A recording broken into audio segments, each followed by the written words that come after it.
नमस्कार, शाम के 7 बजने जा रहे हैं। आप देख रहे हैं जी मध्य प्रदेश छत्तीसगढ़। मैं हूं आपके साथ सपना शुक्ला। बुलेटिन की शुरुआत हम बड़ी खबर के साथ करेंगे। दरअसल सीहोर में आज शिवराज कैबिनेट की एक बड़ी बैठक हो रही है। द ग्रेसेस रिसोर्ट में यह बैठक की जा रही है। कैबिनेट बैठक में कोरोना नियंत्रण पर मंत्रियों से संवाद मुख्यमंत्री कर रहे हैं। आत्मनिर्भर एमपी बनाने और रोजगार दिलाने पर भी चर्चा मुख्यमंत्री द्वारा और तमाम मंत्रियों द्वारा की जा रही है। संक्रमण रोकने के बाद वैक्सीनेशन में भी एमपी को मॉडल बनाना है, ये सलाह, ये आदेश दिया गया मुख्यमंत्री की ओर से। बैठक में सीएम को मंत्रियों ने कोरोना से बचाव के सुझाव भी दिए हैं।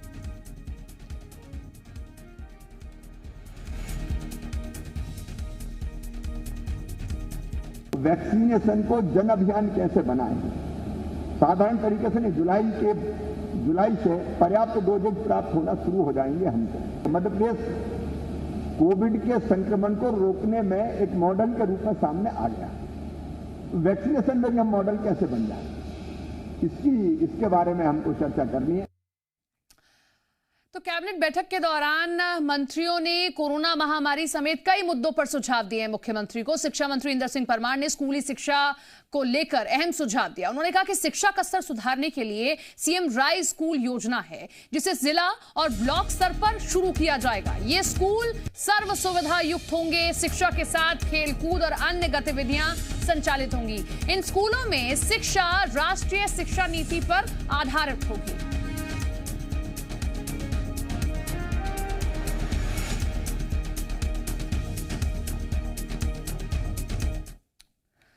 तो सुझाव लगातार दिए जा रहे हैं। हालांकि जो ये बैठक हो रही है, सीहोर में ये बैठक एक रिजॉर्ट में की जा रही है, इस पर कांग्रेस ने निशाना साधा है और कहा है कि पिकनिक मनाने के लिए गए हैं सभी विधायक, क्यों रिजॉर्ट में ये बैठक की जा रही है। कांग्रेस नेता भूपेंद्र गुप्ता ने कहा कि मंत्रालय होने के बावजूद रिजॉर्ट में बैठक की जा रही है। साफ दिखता है कि सभी मंत्री और बीजेपी के सभी विधायक वहां पर पिकनिक मनाने के लिए गए हैं। ये समोसे की कैबिनेट है।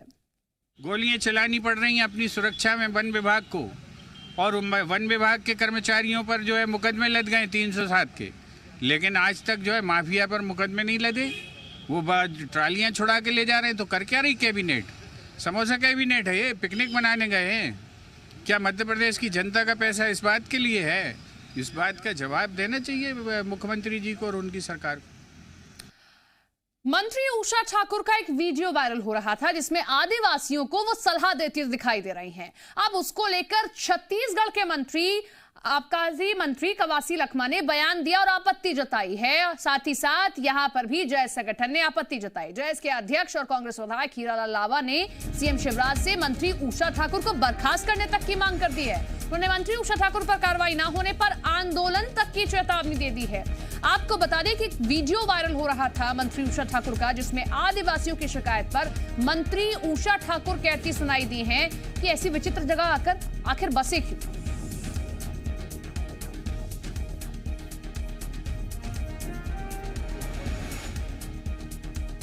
मध्य प्रदेश की शिवराज सिंह चौहान सरकार माननीय मंत्री महोदया के इस बयान पर एक्शन ले और उन्हें कैबिनेट मंत्री से तत्काल बर्खास्त करे, अन्यथा मध्य प्रदेश सहित पूरे देश के आदिवासी उनके इस बयान का हम कड़ा विरोध करेंगे और जरूरत पड़ी तो हम प्रदेश की राष्ट्रीय स्तर पे आंदोलन करेंगे और उनको चाहेंगे कि शिवराज सिंह चौहान कैबिनेट मंत्री से बर्खास्त किया जाए।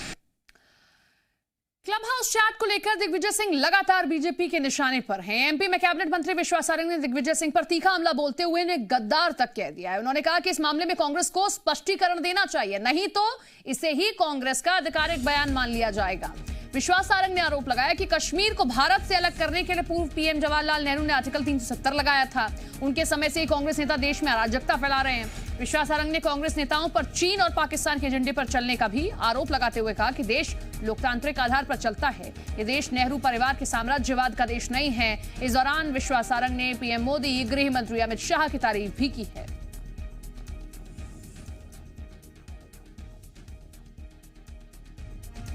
मैंने कहा दिग्विजय सिंह ने देश के साथ गद्दारी की है, देशद्रोह किया है और निश्चित रूप से कांग्रेस को आगे आकर इस बात का स्पष्टीकरण देना चाहिए, नहीं तो दिग्विजय सिंह के इस बयान को, उनकी इस चैट को कांग्रेस का ऑफिशियल बयान माना जाएगा।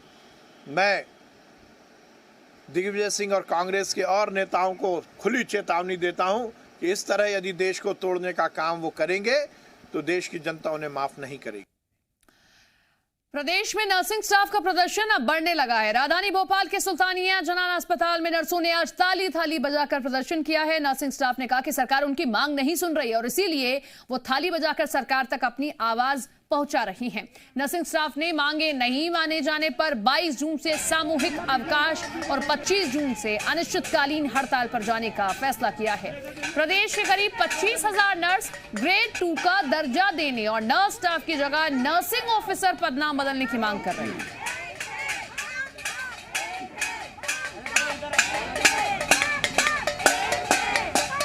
ताली थाली बजा के विरोध जताया सरकार को। सरकार से अभी क्या कोई बातचीत, कोई आश्वासन? सरकार से कोई आश्वासन नहीं, कोई बातचीत नहीं। अभी तक सरकार ने हमारे लिए अभी कुछ भी ये नहीं किया है। फिर आगे का क्या प्लान है? आगे हमारा 22 तारीख को हमारा 1 दिन का अवकाश है। 22 के बाद 25 से इंडेफिनेटली हमारा स्ट्राइक है। अनिश्चितकालीन? बिल्कुल, वो हम लोग करेंगे।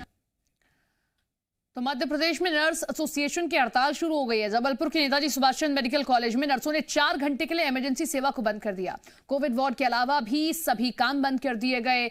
नर्स एसोसिएशन का साफ कहना है कि अगर सरकार ने उनकी 9 सूत्रीय मांगों को नहीं माना तो वो पहले सामूहिक अवकाश और उसके बाद अनिश्चितकालीन हड़ताल पर चले जाएंगे।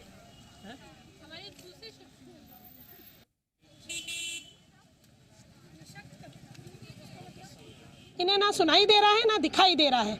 अंततः हमें कल यही करना पड़ेगा। आज हमने 4 बजे तक के लिए काम बंद किया है, कल हमें तीनों शिफ्ट में काम बंद करना पड़ेगा। कल के बाद भी अगर ये तीनों विभाग, मंत्रालय, वित्त विभाग और शासन, चिकित्सा शिक्षा, अगर ये नहीं जागते हैं, मजबूरन कल हमें दिन भर काम बंद करके उन्हें दिखाना पड़ेगा कि आगे जनमानस की जो हानि होने वाली है, स्वास्थ्य सेवाएं जो चरमराने वाली है, उसके कारण वो खुद होंगे। नर्सेज उसके लिए जिम्मेदार नहीं होंगी। मध्य प्रदेश हाईकोर्ट ने सरकार से जेलों से अधिक से ज्यादा क्षमता के कैदी होने को लेकर एक रिपोर्ट तलब की थी, जिसमें यह खुलासा हुआ है कि 38 दिनों के अंदर ही मध्य प्रदेश की जेलों में 7,495 नए कैदी पहुंच गए हैं। मामले में अदालत मित्र अधिवक्ता ने बताया कि प्रदेश भर की जेलों की कुल क्षमता 28,675 है, जबकि 7 मई 2021 की स्थिति में प्रदेश भर की जेलों में 45,582 कैदी बंद थे। 1 मई 2021 से लेकर 9 जून 2021 तक 7,945 नए कैदी जेलों में पहुंच गए हैं। नए कैदियों का ये आंकड़ा बताता है कि प्रदेश में अपराधियों के हौसले किस कदर बुलंद हो गए हैं। हालांकि राहत की बात यह है कि मध्य प्रदेश की जेलों में 100% वैक्सीनेशन हो चुका है। क्राइम रेट जो है वो बढ़ा हुआ है। लोग भले ही वो माइनर ऑफेंसेस हो, मेजर ऑफेंसेस हो, अभी उस पर ना जाएं। इस पर कितने मैजिस्ट्रेट ट्रायल ऑफेंसेस हैं, कितने बड़े ऑफेंसेस हैं, वो एक अलग इशू है, वो देखना। पर 8,000 लोग पिछले 38 दिन में फिर जेल गए। ये एक बहुत अलार्मिंग नंबर है कि कैसे इसको रिड्यूस किया जा सकता है, कैसे हम क्राइम को रोक सकते हैं, कैसे पुलिस को सेंसिटाइज किया जा सकता है कि छोटे ऑफेंसेस के लिए अरेस्ट ना करके इनको 41A का नोटिस और वो दे करके करें। सिवनी में निर्माणाधीन ब्रॉडगेज लाइन का काम वक्त पर पूरा नहीं होने से ग्रामीण परेशान है। मातधाम गांव के पास बन रहे रेलवे अंडरब्रिज का काम 4 साल के बाद भी पूरा नहीं हो सका है, जिससे रास्ता उबड़ खाबड़ होने से आए दिन हादसे भी होते रहते हैं। बारिश के दिनों में ये सड़क ग्रामीणों के लिए और भी परेशानी खड़ी कर देती है। सड़क पूरी तरह कीचड़ में तब्दील हो जाती है।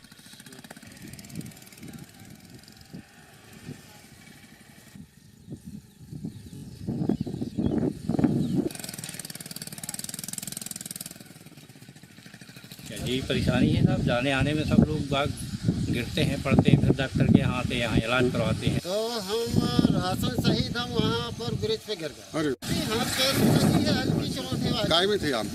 मोटरसाइकिल में। रायसेन में लॉकडाउन के दौरान शराब दुकानें बंद थी। इस दौरान ग्रामीण क्षेत्रों में शराब माफिया कच्ची शराब बनाने लग गए थे, जिसकी शिकायत मिलने के बाद आबकारी विभाग ने शराब माफिया पर कार्रवाई की है और अभियान की शुरुआत कर दी है। सूचना पर आबकारी विभाग की टीम सांची थाना क्षेत्र के काला पीला गांव पहुंची है, जहां करीब 12 घरों में अवैध रूप से कच्ची शराब बनाई जा रही थी। कच्ची शराब को नष्ट कर 15 लोगों को गिरफ्तार किया गया। नष्ट की गई शराब की कीमत करीब 90 लाख बताई जा रही है। इसके पहले भी बड़ी मात्रा में अवैध शराब नष्ट की जा चुकी है और कई आरोपियों को गिरफ्तार किया गया है।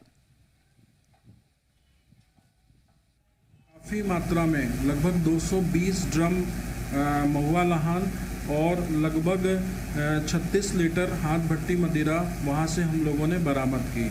क्या कीमत होगी इसकी सर? इसका जो मूल्य है, बाजार मूल्य, वो लगभग 90 लाख रुपए है और उस स्थान पे 2 बार बड़ी कार्रवाई हम लोगों ने की है।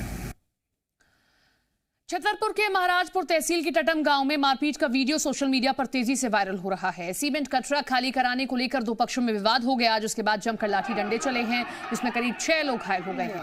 ये वीडियो 12 जून का बताया जा रहा है। फिलहाल पुलिस ने मामले में दोनों पक्षों पर मामला दर्ज कर जांच शुरू कर दी है।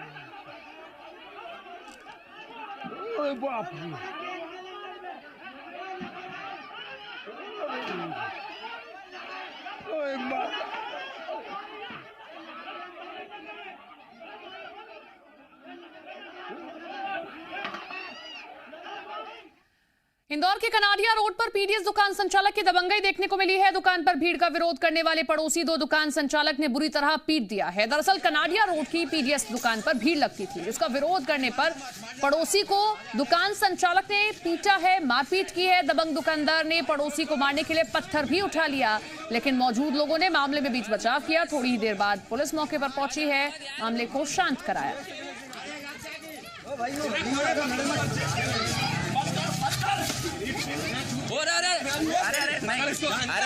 पत्थर नहीं, पत्थर मत मारो।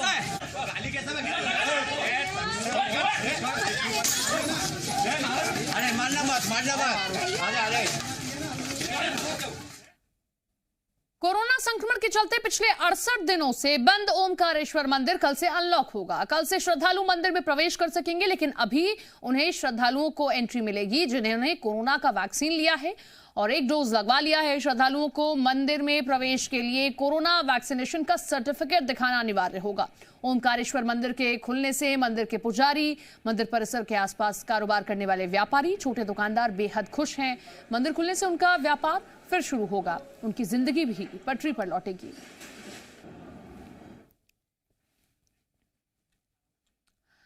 चलिए जी पॉजिटिव खबरें आपको दिखाते हैं। भिंड जिले में वैक्सीनेशन अभियान ने तेजी पकड़ ली है। अब तक जिले के 2 लाख से ज्यादा लोगों ने वैक्सीन लगवा ली है। स्वास्थ्य विभाग के आंकड़ों के मुताबिक जिले में टारगेट से ज्यादा लोगों को टीका लगाया गया है। शुरू में वैक्सीनेशन की रफ्तार थोड़ी धीमी जरूर दिखाई थी, जिसका कारण लोगों में जागरूकता की कमी को बताया गया।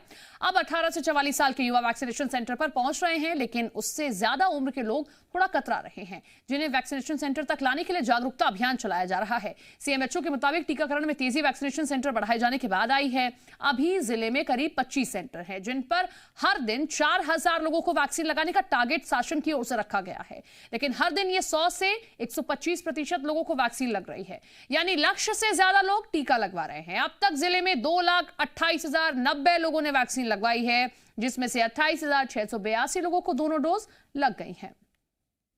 जिले में जो भ्रांतियां हैं उनको दूर करने का प्रयास किया जा रहा है।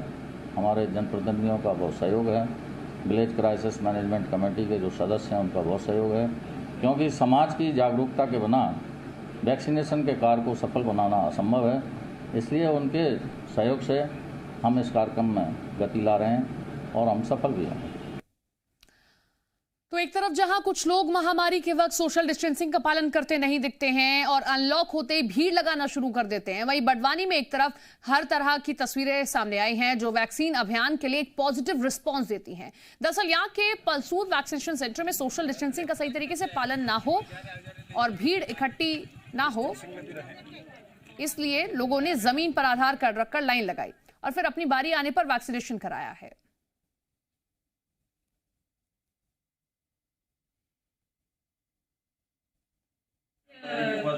नगर परिषद पलसूद में वैक्सीनेशन का 500 का टारगेट है।